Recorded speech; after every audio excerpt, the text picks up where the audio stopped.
We're also leading the most sweeping regulatory reform at any time in our history. The U.S. Department of Agriculture rolled back almost $400 million in regulatory costs last year alone, and this year they're projected to more than double those savings.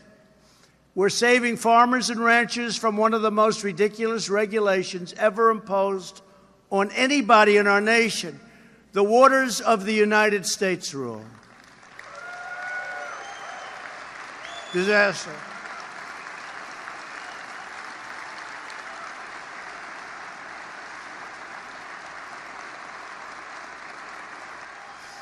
We also passed legislation to rebuild our water infrastructure, including our nation's inland waterways, which carry more than 60% of our agricultural products. We are replacing one-sided, unfair trade deals. We have so many nations, it's a one-sided deal. With China, every year, for many years, we're losing $375 billion, not million, billion dollars. We're working on that very strongly. You see what's going on. Doing very well. We have the European Union. They don't treat us right. They treat our farmers terribly. You can hardly sell into the Europe. They have barriers. And they have tariffs that are massive. We're working with them. They have to treat us fairly. We're losing $151 billion a year with the European Union. Sounds so nice, right? The European Union. And then the press gets angry. They say, Donald Trump is not treating the European Union fairly. Well, that's because they're not treating us fairly, folks. I want to be nice. In fact, they said my poll numbers are very bad in Europe. I said they should be. No, seriously. They said when he started off, he had 87%. That means you can be the king of any country. Now they're treating because I'm representing our country. I'm not representing those countries. You know, one of those things.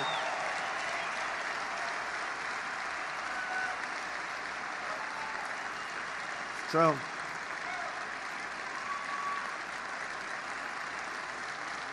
It's true. They said his poll numbers have tanked. And I said, oh, damn it. What's going on? Damn it. Then I said, oh, it's in Europe. That's okay. Now, we get along well with them, and there are a lot of great people and great leaders. But look, I'm not blaming them. I don't blame China. I mean, China, $375 billion a year we lose. It's really more than that, but that's like the conservative number. I think it's 504. But I'm giving you conservative because I don't want to be criticized for using wrong numbers, right? But I don't blame China. I was in China making a speech, and President Xi, who's a friend of me, great guy, but he represents them. I represent us. And he's sitting over here, and I'm talking to this massive crowd of people, and I'm talking about how China's bad, bad, bad. And I'm saying, boy, this could be dangerous. I'm in China. I'm in Beijing doing this. And I'm saying, I don't like this. But I looked at him, and I realized, actually, during that speech, it's not his fault or their fault. It's our fault for allowing that to happen. It's our leaders' fault.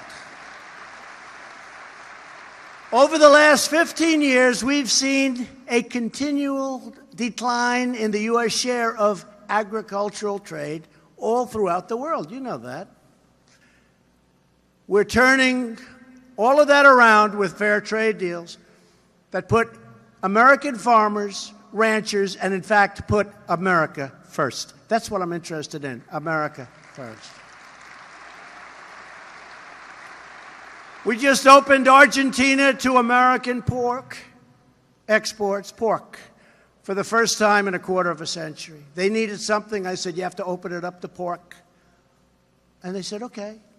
I said, why didn't you do it before? They said, nobody ever asked us. A lot of it is that. You would be amazed. Nobody ever asks. India and Morocco have both opened their markets to our poultry exports. We do so much for them. It's incredible. Japan opened its market to U.S. exports of potatoes from Idaho and lamb from the great state of Texas. Yes. No, they just opened up. We asked them. We got to open up. Sorry. U.S. beef has been shipped to Brazil for the first time since 2003. They're going to have a great new leader. They say he's the Donald Trump of South America. Do you believe that? And he's happy with that. If he wasn't, I wouldn't like the country so much. But I like him.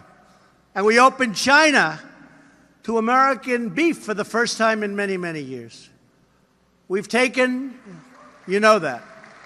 But that was before the trade deal. Don't even worry about it. That's peanuts compared to what we're talking about. We've taken the toughest ever actions to confront China's unfair trade practices that hurt American farmers and ranchers.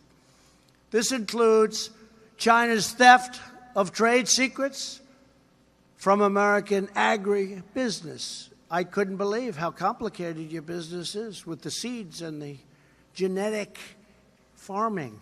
It's incredible. People don't know this. But your secrets were being stolen by China and, in all fairness, other countries. We want a fair deal for American farmers, removing China's arbitrary bans on agricultural imports, safeguarding our intellectual property, and providing fair market access to all American producers. We have also made history by finalizing an agreement to replace the horrible NAFTA with a brand new U.S.-Mexico-Canada agreement called the USMCA, a whole different world. Whole different world. NAFTA was one of the worst trade deals ever made by a country. It killed our country. This landmark trade deal will increase exports of wheat from Montana, dairy from Wisconsin, chicken from Georgia, and products from farmers and ranchers all across our country. As part of the USMCA, Canada agreed to give fair treatment to American wheat farmers. They will now grade American wheat just like they grade their own wheat.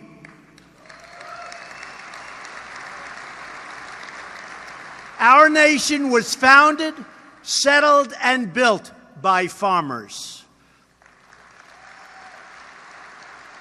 From the fields of Pennsylvania to the hills of Tennessee, from the plains of Missouri to the big sky of Montana, and from the marshes of Florida to the fertile valley of California, farmers have always led the way. The American farmer embodies the timeless values of America. You believe in hard work and self-reliance.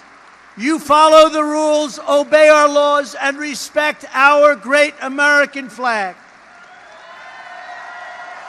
You support our communities, raise loving families, teach your children right from wrong, and you are always loyal to this magnificent nation that we so love. Now you have a government that is loyal to you, finally, in return.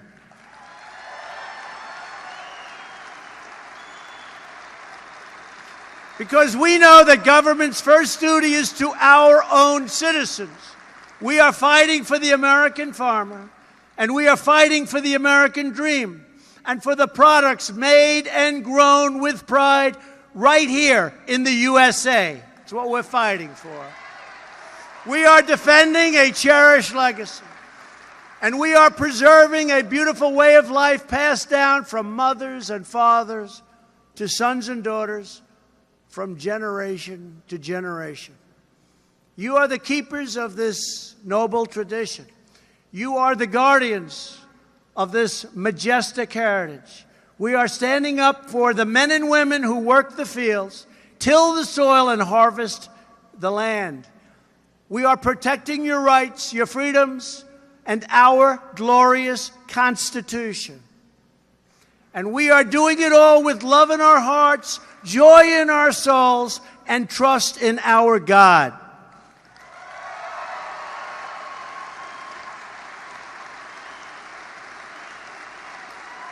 Thank you. Thank you.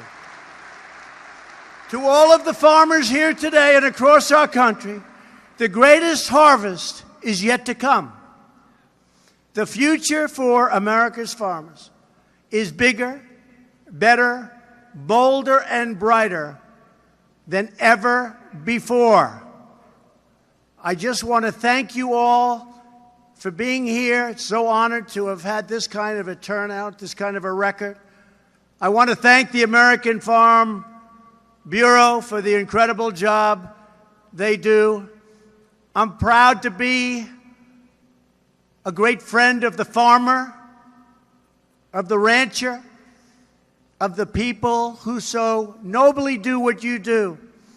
God bless you all. God bless our farmers.